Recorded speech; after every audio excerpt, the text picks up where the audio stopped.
अगर परमेश्वर बलवा करने वाले लोगों को, राजाओं को खत्म कर देता था, परमेश्वर के दूत उन्हें खत्म कर देते थे, तो परमेश्वर शैतान को खत्म क्यों नहीं करता?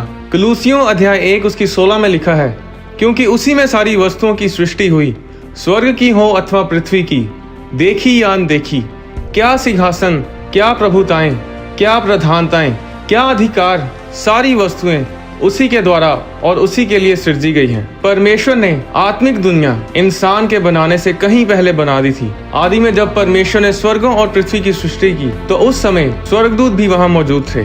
अय्यूब अध्याय 38 उसकी 4 और 7 में लिखा है, परमेश्वर ने कहा, जब मैंने पृथ्वी की नींव डाली तब तू कहाँ था? यदि तू समझदार हो तो उत्तर दे। जब कि भोर के तारे एक संग आनंद से गाते थे और परमेश्वर के सब पुत्र जय जयकार करते थे। जब आदम ने अदन के बाग में पाप किया, तो परमेश्वर ने शैतान को उसी समय खत्म क्यों नहीं किया?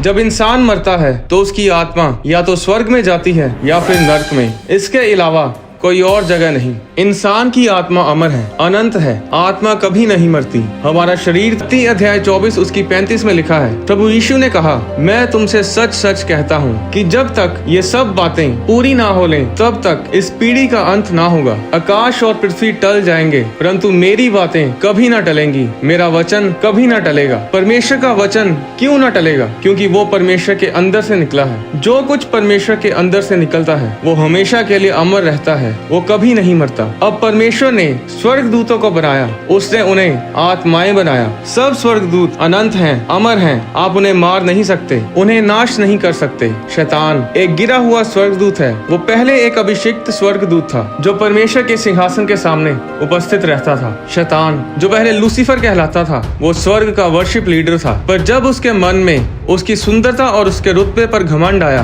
तो उसने अपने मन में कहा कि मैं स्वर्ग पर चढ़ूंगा, मैं अपने सिंहासन को ईश्वर के तारागण से अधिक ऊंचा करूंगा और उत्तर दिशा की छोर पर सभा के पर्वत पर विराजूंगा।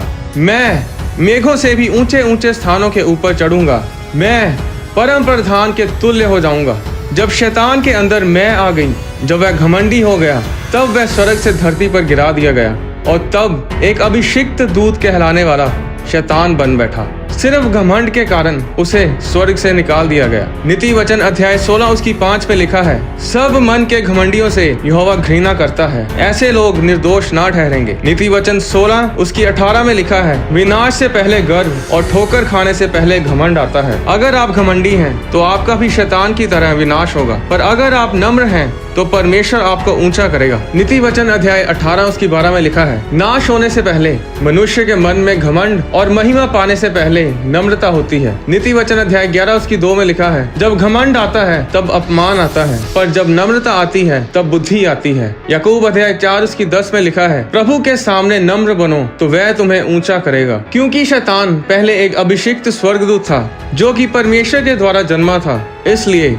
शैतान एक अनंत आत्मा है जो कभी नहीं मर सकता। और यही कारण है कि परमेश्वर शैतान को हमेशा के लिए खत्म नहीं करते, पर जो परमेश्वर करेगा वो ये है कि शैतान को हमेशा के लिए अथाह कुंड में डाल दिया जाएगा। अगर आप बाइबल को ध्यान से पढ़ें तो पूरी बाइबल में ऐसा कहीं नहीं लिखा कि शैतान को मार दिया जाएगा। प्रेरितों के काम अध्याय 12 उसकी 21 में लिखा है, ठहराए हुए दिन हेरोदेस राज्य वस्त्र पहनकर सिंहासन पर बैठा और उनको व्याख्यान देने लगा। तब लोग पुकार उठे, ये तो मनुष्य का नहीं ईश्वर का शब्द है। उसी क्षण प्रभु के एक स्वर्गदूत ने तुरंत उसे मारा, क्योंकि उसने परमेश्वर को महिमा ना दी और वह कीड़े पड़कर मर गया। ऐसा क्यों हुआ? परमेश्वर ने एक इंसानी राजा को इसलिए मार दिया क्योंकि उसने परमेश्वर को महिमा नहीं दी। पर शैतान जिसने सारी दुनिया को भ्रष्ट किया, परमेश्वर उसे क्यों नहीं मारता? क्या परमेश्वर का जोर सिर्फ इंसानों पर ही चलता है? क्या परमेश्वर की शक्ति शैतान के आगे कमजोर पड़ जाती है? नहीं, कभी नहीं, क्योंकि हमारा परमेश्वर यहोवा सर्वशक्तिमान, परम प्रधान और महाबुद्धिमान है। ऐसी कोई तोप नहीं बनी, ऐसा कोई हथियार नहीं बना जो हमारे परमेश्वर के आगे टिक पाए। वो हमेशा से सर्वशक्तिमान था, सर्वशक्तिमान है और सर्वशक्तिमान रहेगा। ना स्वर्ग में, ना धरती पर और ना धरती के नीचे ऐसी कोई चीज नहीं जो परमेश्वर के आगे घुटना ना टेकेगी। वो राजा मार दिया गया क्योंकि वो शरीर में था, उसकी आत्मा नहीं मरी क्योंकि उसकी आत्मा अमर है, पर वो नर्क में गई। परमेश्वर ने जब आदम को बनाया तो उत्पत्ति अध्याय 2 की 7 में लिखा है, तब यहोवा परमेश्वर ने आदम को भूमि की मिट्टी से रचा और उसके नथनों में जीवन का श्वास फूंक दिया और आदम जीवित प्राणी बन गया। श्वास का इब्रानी शब्द है रूआह, जिसका मतलब है हवा, आत्मा और श्वास। 1 थिस्सलुनीकियों अध्याय 5 उसकी 23 के अनुसार है। यशायाह अध्याय 55 उसकी 11 में लिखा है, उसी प्रकार से मेरा वचन भी होगा, जो मेरे मुख से निकलता है वह व्यर्थ ठहर कर मेरे पास ना लौटेगा, परंतु जो मेरी इच्छा है उसे वह पूरा करेगा